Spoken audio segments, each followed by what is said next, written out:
कोणताही जर आपला आजार झाला, कोणताही जर आजार झाला तर आपला पटकन डॉक्टर आठवतो. आणि डॉक्टर म्हणजे कोण आहे?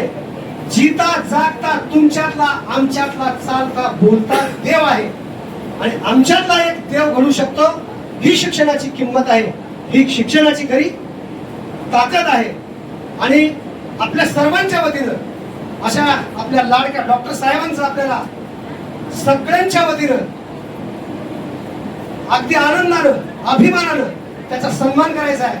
त्याला सुद्धा आपण सन्मान चिन्ह देऊन त्याला आपण काय करणार आहोत? सन्मानित करणार आहोत. तर गुरुजनांना विनंती करणार आहे की आपण हे आपल्या विद्यार्थ्यांचं कौतुक करण्यासाठी सर डॉक्टर ऋषभ कर्नावट यांना आपण काय देत आहोत त्याचं मी वाचन देखील करणार आहे. तर तुम्ही एक जण वाचाल का? कोणी माझ्याकडे आहे ते? हा, सरांना विनंती असणार आहे की आपण डॉक्टर ऋषभ कर्नावट यांना सन्मानित करण्यासाठी समोर यायचं आहे. ज्यांना शक्य असेल 4-4 जणी जरी आलो, 4 मुलं 4 मुली इथं थांबू शकतात. पाठीमागे गुरुजन राहतील. आपण सर्वांनी आपल्या वर्गमित्राचा, आपल्यातील एक डॉक्टरचा, आपल्यातील एक देवाचा आपण सर्वांनी सन्मान करायचा आहे. का? कारण तुम्ही आम्ही जर घडलोच हो त्याच्याबरोबर आपण त्याने वेगळं कधी आपल्याला संबोधलंय का? मी डॉक्टर आहे माझं तुम्ही केलंच पाहिजे असा त्याच्यातला आविर्भाव अजिबात नाही. परंतु हे आम्हाला वाटलं की ऋषभचा खरंच, ऋषभ तू खऱ्या अर्थानं आम्हा सर्वांची ओळख आहेस, आम्हा सर्वांचं नाव आहेस.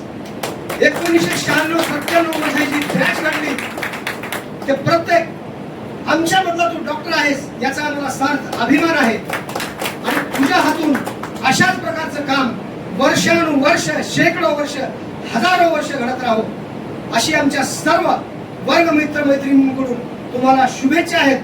आपणास मी विनंती करतो आहे की आपण सन्मानित होण्यासाठी समोर यायचं आहे. अतिशय हा भावनिक क्षण तुमच्यासाठी दिसतो आहे.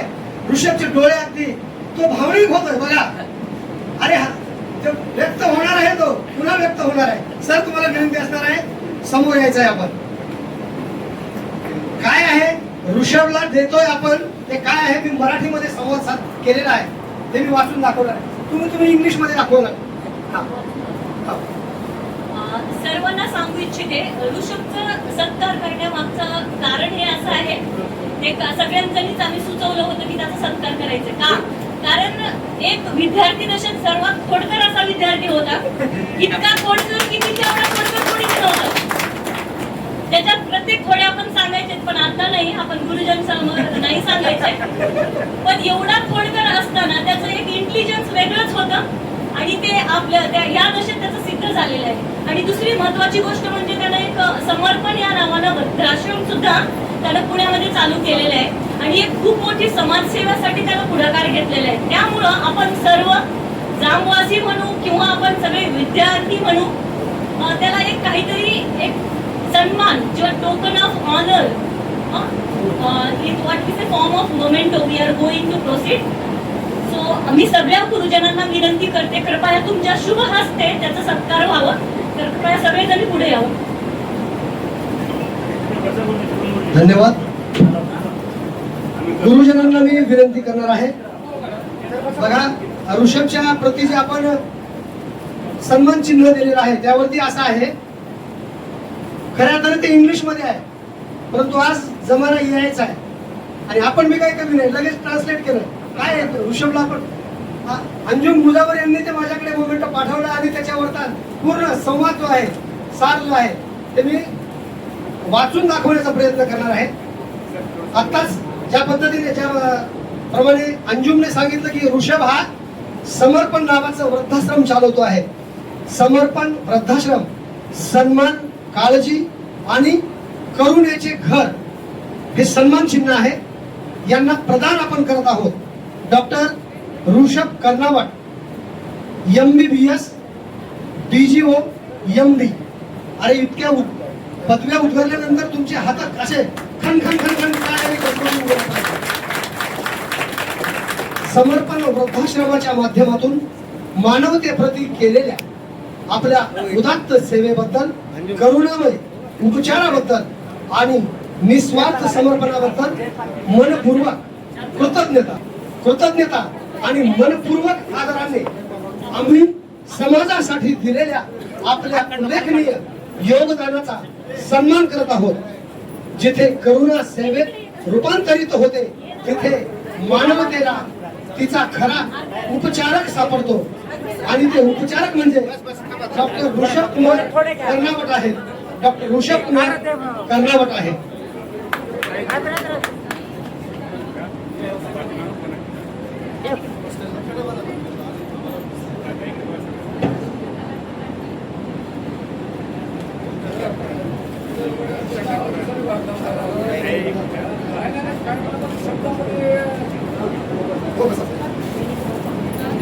बघा, खंड पडू नये म्हणून मी बोलत राहणारच आहे.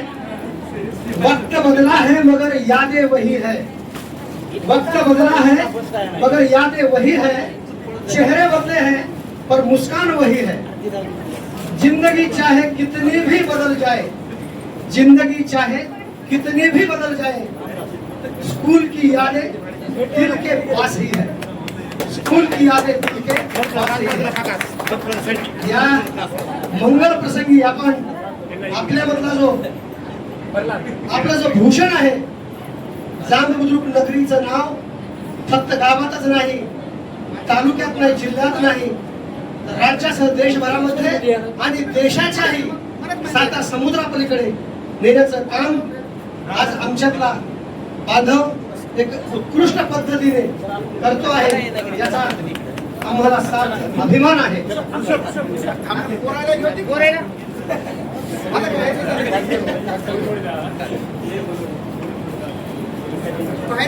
बघ ना, मला इकडे बघा ना, इकडे आता शिवाकडे माहित आहे. शिवाला मला माहित नाही. बाजू आहे महाराजा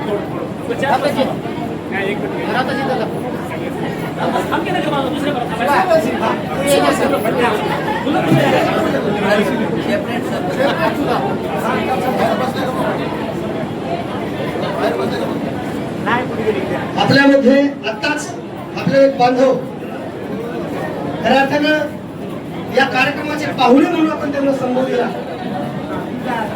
डॉक्टर ऋषभ कर्नावट यांच्या माध्यमातून ज्यांच्याशी संवाद झाला आणि आम्हा दोघांचं फोनवरती संवाद होताना ऋषभ कर्नावट डॉक्टर यांनी सांगितलं मला की आपल्या कार्यक्रमाला आपल्याच जांब-बुद्रुक येथील तरुण तरफदार आपले मित्र जांब-बुद्रुक नगरीचे भूमिपुत्रच आहेत.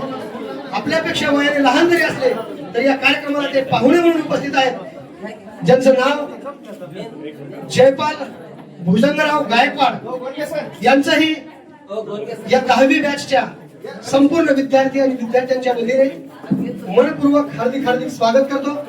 येतो बरं, बालाजी मोरे यांना काय झालं, डोक्याला काय झालं?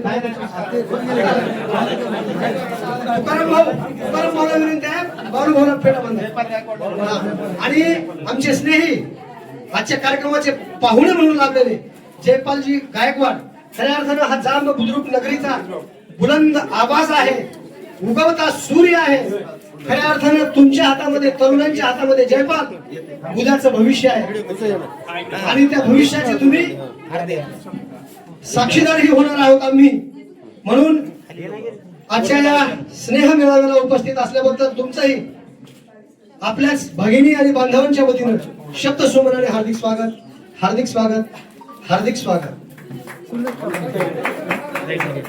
तुकाराम भाऊ नोकरे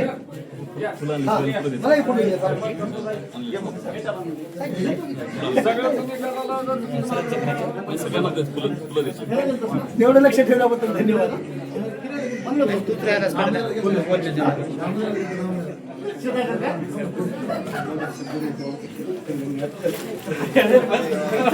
सगळ्यांनी